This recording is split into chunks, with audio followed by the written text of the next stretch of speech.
It's 25th of May 25. It's Sunday, and I mean, Keir Starmer must be one of the most incompetent tactical leaders ever, you know. Must be as bad as Hamza Yousaf, who decided to kick the Greens out, even though it meant he didn't have a majority vote in Holyrood, you know. This is the sort of thing Keir's doing. I mean, at the moment, there's even talk that like 170 Labour MPs might vote against his welfare bill, or they've said they're not happy with it, or they sense they're not happy with it. You know, it's places like Labour List.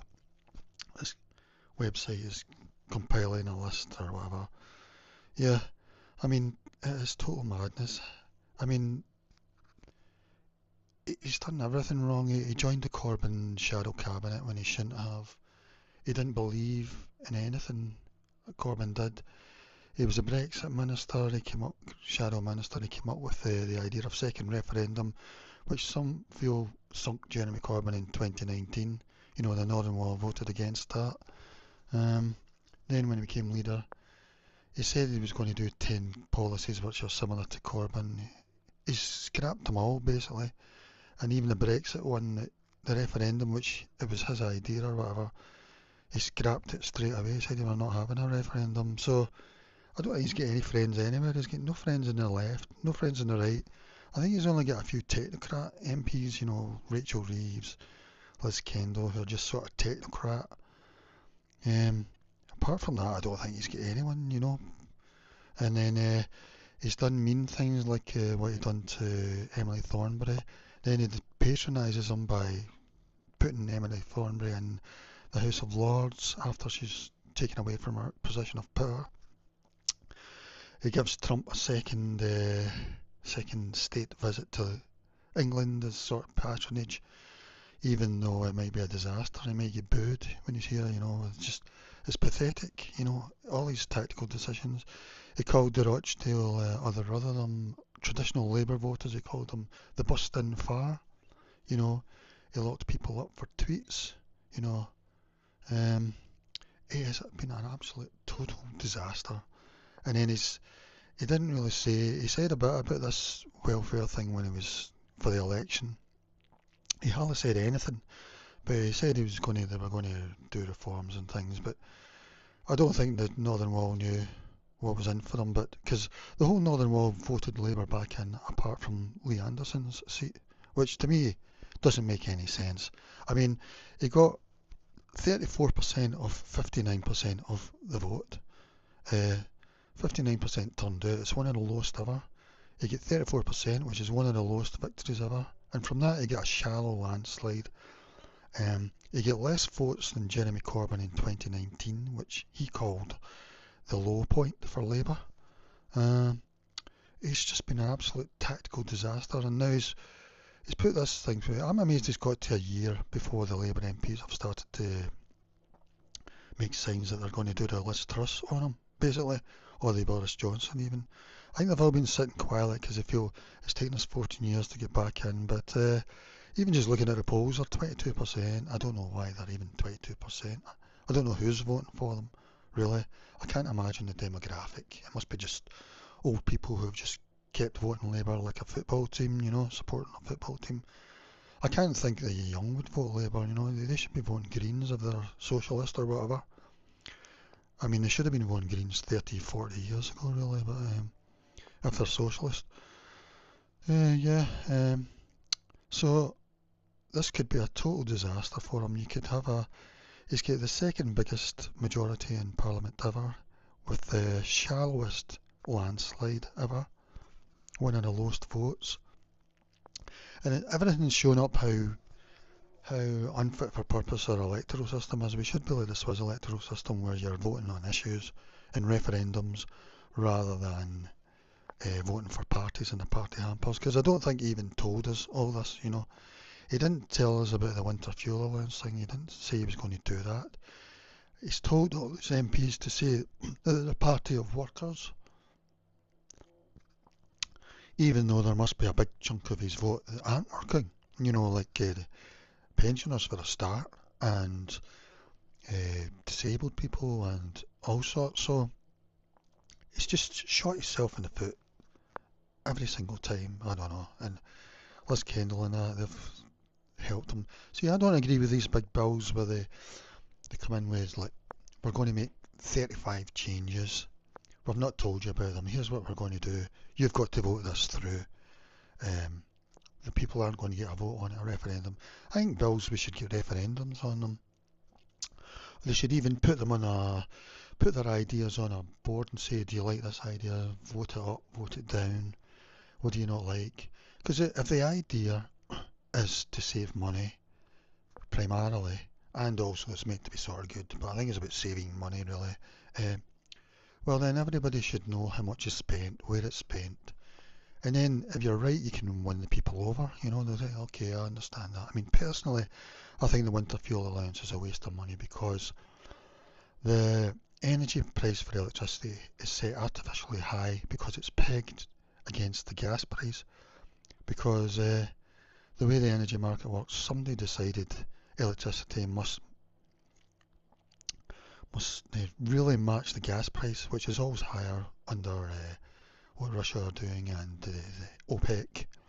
And the EU have just recently said that they're going to try and bring the gas price down to about $45 a barrel, or whatever they call it, or the oil, yeah, the gas price thing. At the moment it's about $55, but it's been way up at, I don't know, $100, the international price. So really, if you broke that, then green energy is the cheapest form.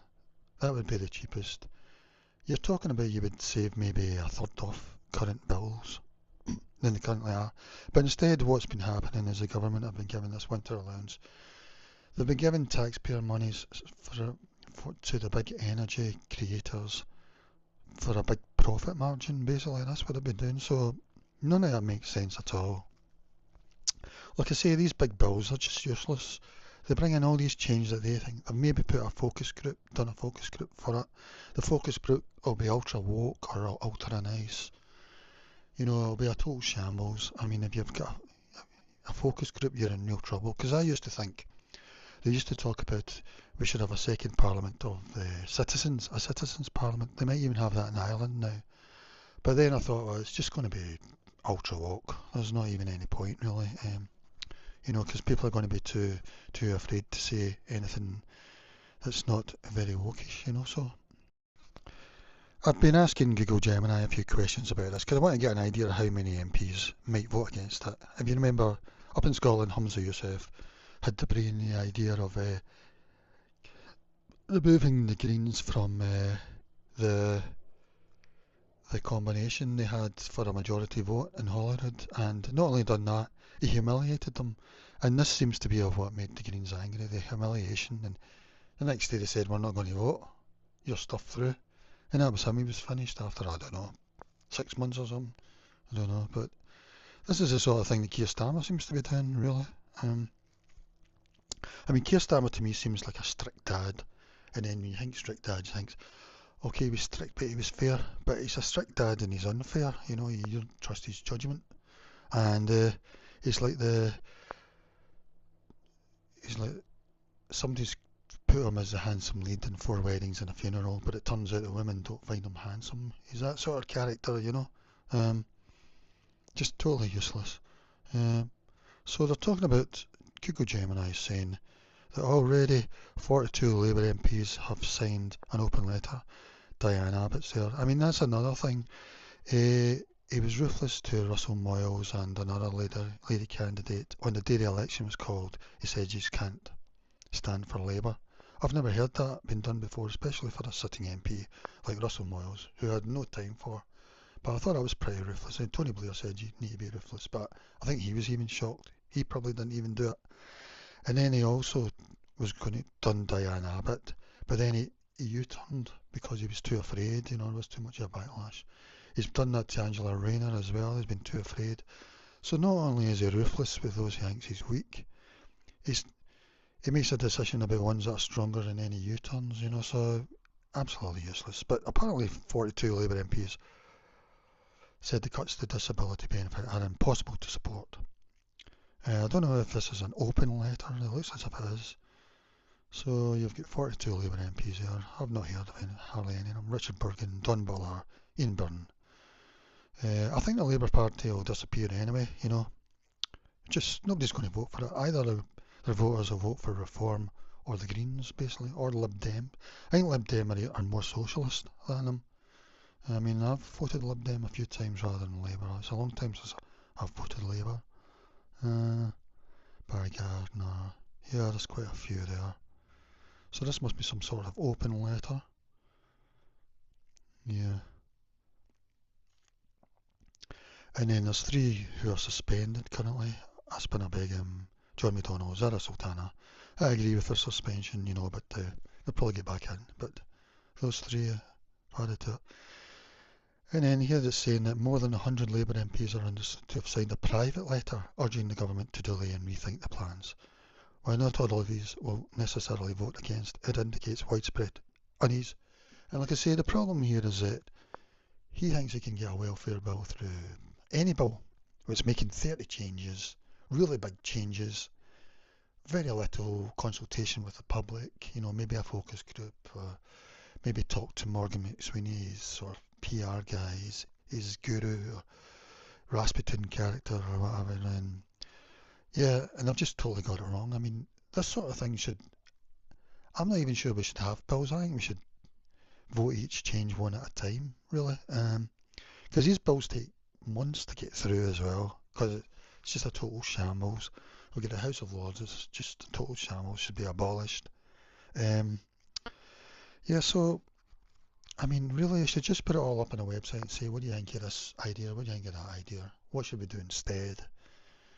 This sort of thing, you know, it's just, I think that's what's going to happen long term. We're going to do away. We're going to be like the Swiss electoral system, more like even more direct democracy than that.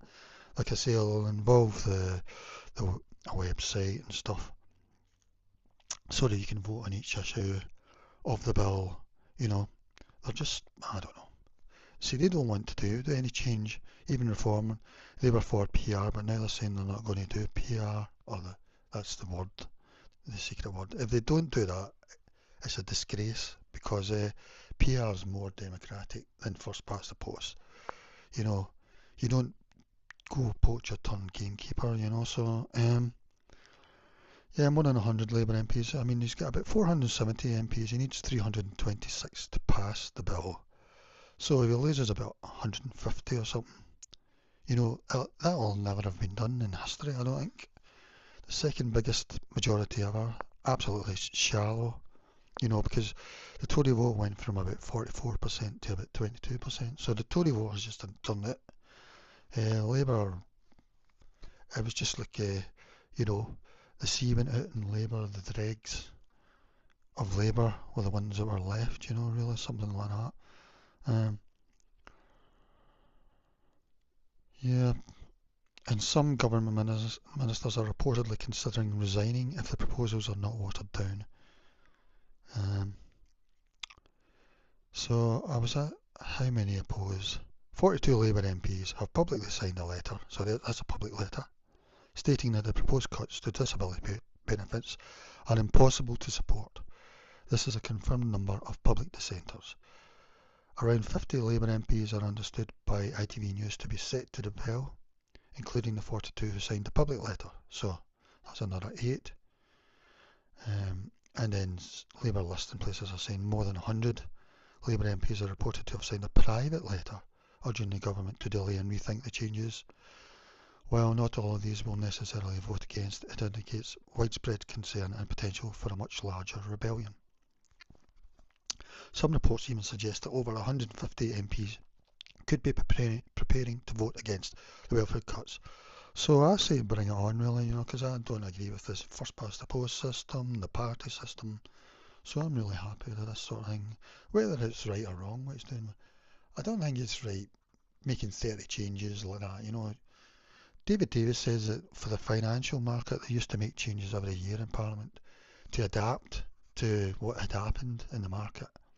They would make the changes in Parliament. It would be a Parliament vote, I think.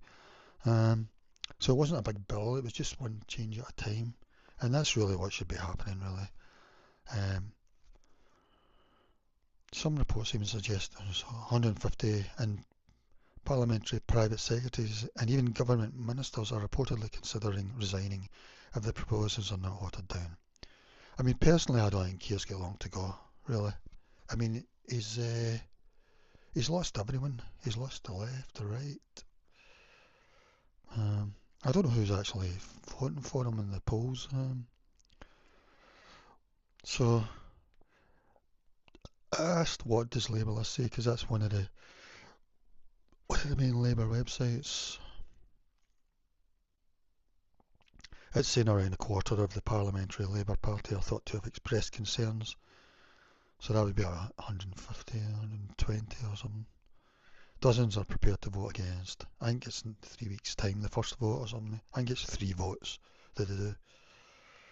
Yeah, it's just saying the same stuff again. So, personally, I don't think Keir's got long to go, really. Personally, I think if Labour want to try and save themselves, they're going to have to change him. Yeah. I don't know how they've been so disciplined for so long, especially the far left, you know. So that's what I'm saying about that. Goodbye.